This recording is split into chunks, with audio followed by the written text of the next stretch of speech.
जय हिंद. मी शुभांगी सुकरे तुम्हा सर्वांचं स्वागत करते आपलाच नवीन चॅनल टिक्कर मराठी सरळ सेवा भरती. तर या चॅनलवर सध्या आपण ज्या जागा निघालेल्या आहेत आणि मुलांनी फॉर्मही भरलेले आहेत असे बृहन्मुंबई महानगरपालिकेमध्ये लिपिक म्हणजेच कार्यकारी सहाय्यक या पदाच्या 1846 जागा निघाल्या होत्या. तर यासाठी आपण महत्वपूर्ण क्वेश्चन आन्सर सगळ्या विषयांचे पाहत आहोत. तर आता आपण पाहतोय मराठी व्याकरण स्पेशल 60 डेज सिरीज आहे आपली विजेता सिरीज. याच्यामध्ये मराठी व्याकरणाच्या येणाऱ्या पेपरसाठी अतिशय महत्वपूर्ण प्रश्न आपण घेत आहोत. त्यामुळे अतिच महत्वपूर्ण सेशन हे आपलं होत आहे. त्यामुळे तुम्हीही बघा, जास्तीत जास्त विद्यार्थी मित्रांपर्यंत सेशन शेअर करा. प्रश्न चालू करण्याआधी तुम्ही जर या चॅनलवर नवीन असाल तर आधी चॅनल सबस्क्राईब करून घ्या, जेणेकरून तुम्हाला आपले व्हिडिओ अपलोड झाल्या नोटिफिकेशन येऊन जाईल. आणि नोटिफिकेशन साठी एकदा बेल आयकॉनवर सुद्धा क्लिक करून घ्यायचंय. ठीक आहे, चला आपण आपल्या प्रश्नांना पाहायला सुरुवात करूयात. सेशन शेअर करायचंय जास्तीत जास्त विद्यार्थी मित्रांपर्यंत.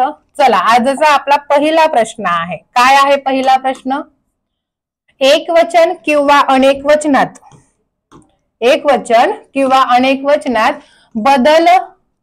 न बदलणाऱ्या नामांतील चुकीचा पर्याय शोधा.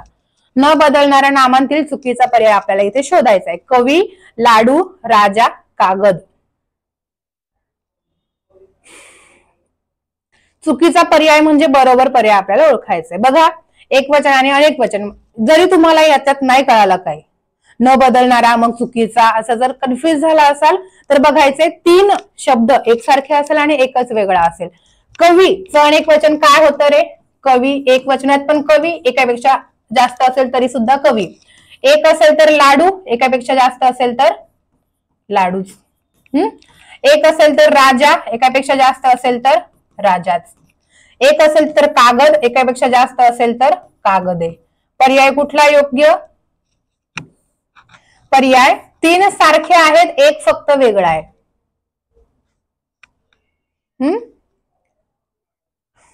पर्याय कुठला योग्य? मग पर्याय चौथा योग्य. या पद्धतीने तुम्हाला ओळखायचं होतं. पुढे खालील वाक्याचा प्रकार ओळखायचा आहे. लांडगा आला नि गुरांची भीतीने पळापळ झाली. वाक्याचा प्रकार कोणता? आज्ञार्थी, संयुक्त, विधानार्थी, संकेतार्थी. कुठला पर्याय योग्य आहे?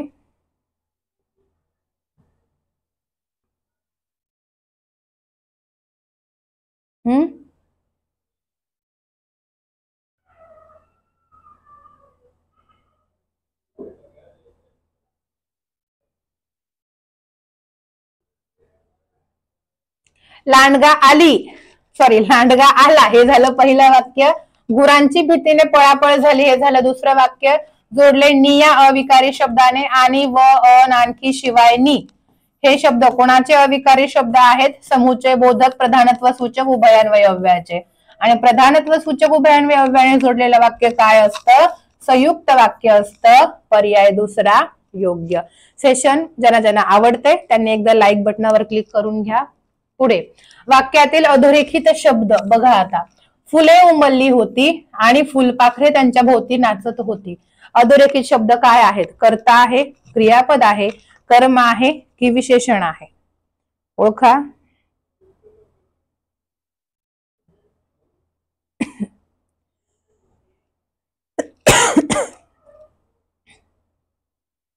कुठला पर्याय योग्य?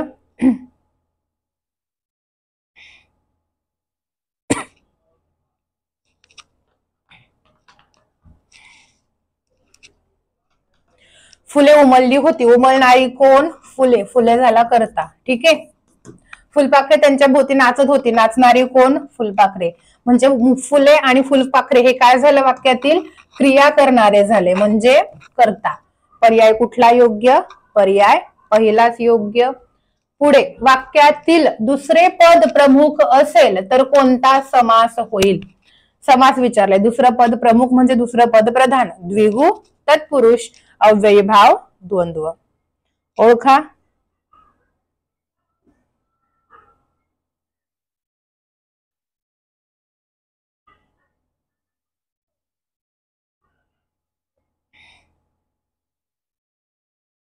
ओके.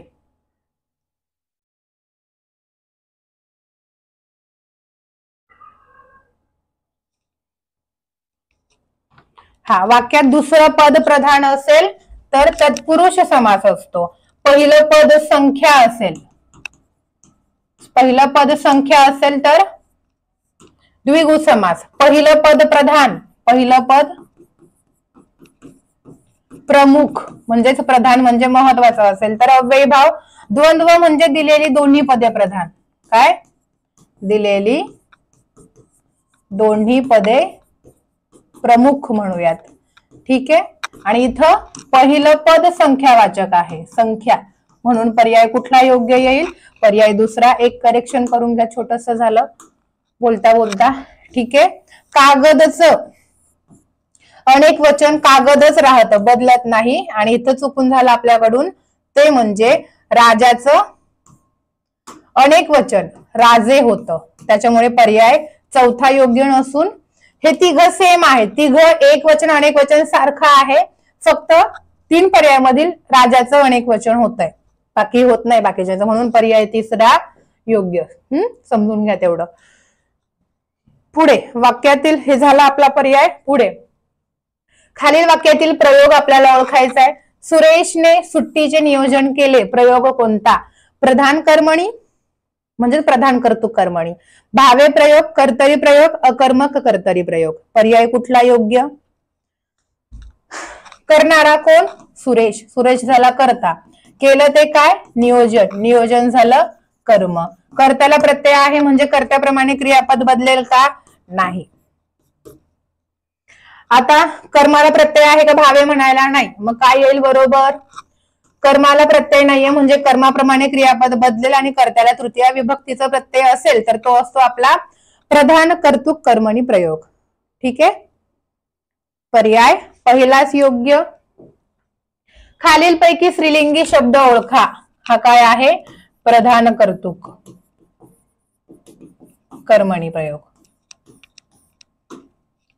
स्त्रीलिंगी म्हणजे हाक मारताना त्याच्या आधी, त्या नामाच्या आधी ती हे सर्वनाम आलं पाहिजे. ओळखा. शाळा, म्होरक्या, सूर्य, पाऊस. म्होरक्या सॉरी शाळा, ती शाळा. म्होरक्या, तो म्होरक्या. सूर्य, तो सूर्य. आणि पाऊस सुद्धा तो पाऊस. तिघही काय आहेत? तिघही पुल्लिंगी आहे म्हणजे पर्याय कुठला योग्य आपला? पर्याय पहिला. हा काय आहे? स्त्रीलिंगी आहे. पर्याय पहिलाच योग्य. पुढे नामाच्या 3 प्रकारांपैकी सामान्य नामांचं अनेक वचन होतं, विशेष नाम व भाववाचक नामांची अनेक वचने होत नाही. या विधानाची सत्यता पडताळा. म्हणजे कुठलं वाक्य बरोबर आहे, कुठलं चूक आहे ते आपल्याला इथे ओळखायचंय. बघा, पूर्वार्ध बरोबर म्हणजे पहिलं वाक्य बरोबर, पूर्ण विधान बरोबर, पूर्व विधान चूक, उत्तरार्ध बरोबर. काय येईल? नामाचे 3 प्रकार कुठले कुठले आहेत? 3 प्रकार. सामान्य नाम, विशेष नाम आणि भाववाचक नाम. काय सांगितलं यांच्यापैकी? सामान्य नामाचं अनेक वचन हे होतं म्हणजे इथं तुम्ही जर नदी घेऊन बघितलं, नदीचं अनेक वचन होतंय का? नद्या. झालंय म्हणजे पहिलं वाक्य बरोबर आहे. विशेष नाम आणि भाववाचक नाम यांचे अनेक वचन होत नाही. विशेष नाम घ्या शुभांगी, एकापेक्षा जास्त शुभांगी एकत्र आल्यावर अनेक वचन होतं का? नाही. भाववाचक नाम घ्या एखादं समाधान, मुलाचं नाव ठेवतो ते नंतर झालं पण मूळ हे भाववाचक नाम आहे, याचं अनेक वचन होतं का? नाही. म्हणजे दिलेली 3ही वाक्य बरोबर आहेत म्हणजे पूर्ण विधान बरोबर आहे. पर्याय कुठला योग्य? पर्याय दुसराच योग्य. ज्यांना ज्यांना सेशन आवडते, महत्वपूर्ण वाटते, स्पष्टीकरण चांगल्या भाषेत सोप्या भाषेत समजते त्यांनी लाईक करून घ्या आणि जास्तीत जास्त एक्झाम साठी महत्वाचं आहे त्यामुळे विद्यार्थी मित्रांपर्यंत शेअर करा. राम लक्ष्मण, पाप पुण्य, विटी दांडू ही कोणत्या समासाची उदाहरणे आहेत? बहुव्रीही, अव्ययीभाव, तत्पुरुष, द्वंद्व.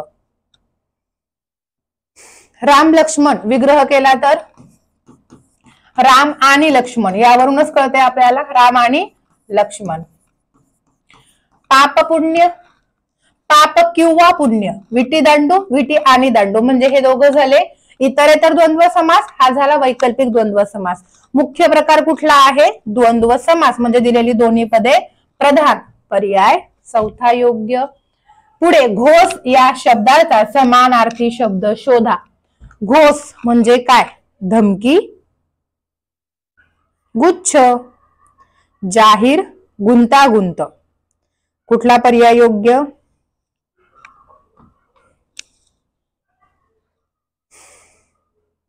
घोष म्हणजे घोषला काय म्हणतात माहितीये? घोषला झुपका म्हणतात. पर्याय योग्य ओळखा. त्याला समानार्थी मी सांगतेय, तुम्ही योग्य उत्तर सांगा. त्यालाच घड असं म्हणतात.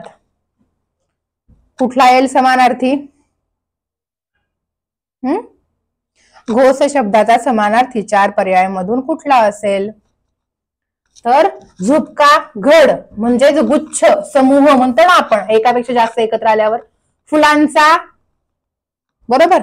पर्याय कुठला योग्य? पर्याय दुसरा योग्य. अचूक म्हणजे बरोबर शब्द आपल्याला ओळखायचा आहे. शुद्ध लेखनाच्या नियमाप्रमाणे शुद्ध शब्द ओळखायचा आहे. बघा, अभिलाषा, दर्शनीय, उदासीन, घसरगुंडी. बघा, अभिलाषामध्ये भला पहिली वेलांटी असते. दर्शनीय बरोबर आहे. उदासीन मध्ये सला दुसरी वेलांटी असते आणि इथं गला दुसरा उकार असतो. घसरगुंडी. पर्याय कुठला योग्य? मग शुद्ध लेखनाच्या नियमाप्रमाणे सगळे शब्द शुद्ध, म्हणजे सोपे होते सांगायला. ठीक आहे, पर्याय दुसरा योग्य आहे. पुढे, शेतकऱ्यांचा आसूड ही साहित्य कृती कोणाची आहे? सावित्रीबाई फुले, हरी नरके, ज्योतिराव फुले, ताराबाई शिंदे. गुलामगिरी झालं, शेतकऱ्याचा असूड झालं, हे कोणाचे आहेत पुस्तक? तर महात्मा ज्योतिराव फुले यांचं आहे. पर्याय कुठला योग्य? पर्याय तिसराच योग्य. ठीक आहे, जाऊयात पुढे. हा, श्यामची आई या ग्रंथाचे लेखक. सोपे प्रश्न आहेत सगळेच. श्यामची आई हे पुस्तक कोणाचं आहे? गंगाधर पाटील, साने गुरुजी, पु ल देशपांडे, श्याम मनोहर. कुठला पर्याय योग्य?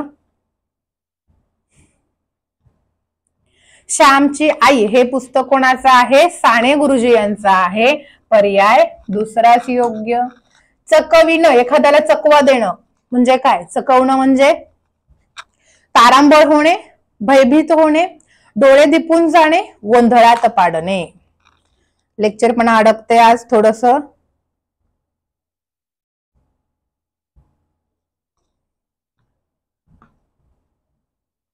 काय येईल बरोबर?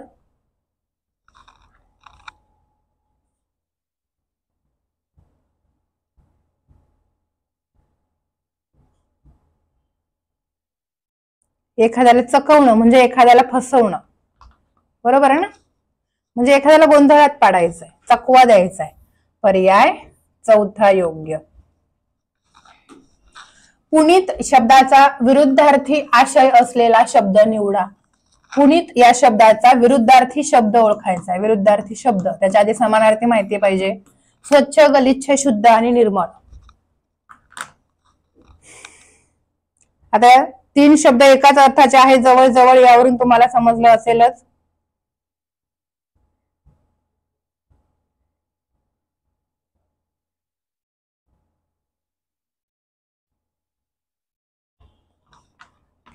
पुनीत या शब्दाचा समानार्थी काय आहे?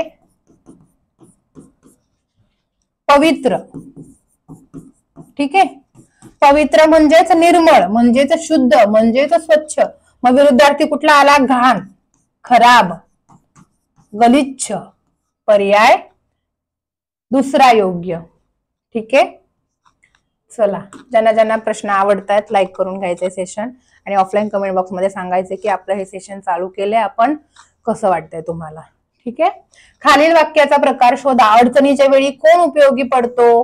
वाक्याचा प्रकार ओळखा. विधानार्थी, प्रश्नार्थी, उद्गारार्थी आणि नकारार्थी. काय येईल बरोबर? वाक्याचा प्रकार. अडचणीच्या वेळी कोण उपयोगी पडतो? प्रश्न विचारल्याचा बोध होतो. याचं विधानार्थी करायचं म्हटलं तर अडचणीच्या वेळी कुणीही उपयोगी पडत नाही. नकारार्थी पण होतं, विधानार्थी पण होतं. ठीक आहे, शेवटी प्रश्नचिन्ह आहे. ओळखायला एकदम सोपं आहे की हे काय आहे? आपलं प्रश्नार्थी वाक्य आहे. पर्याय दुसरा योग्य. तर हे होते आजचे आपले प्रश्न. कसे वाटले कमेंट बॉक्स मध्ये सांगायचे. सेशन आवडले लाईक करायचंय, महत्वपूर्ण आहे, त्यामुळं जास्तीत जास्त विद्यार्थी मित्रांपर्यंत सेशन शेअर करायचंय.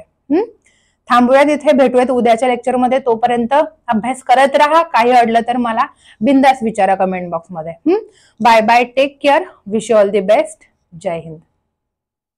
फाईल सेव्ह करते. आपली ऍप आहे टिक्कर मराठी, प्ले स्टोअरला जाऊन डाउनलोड करा. तिथे तुम्हाला ही एक्सपोर्ट केलेली फाईल भेटून जाईल. ठीक आहे, चला bye bye, wish you all the best.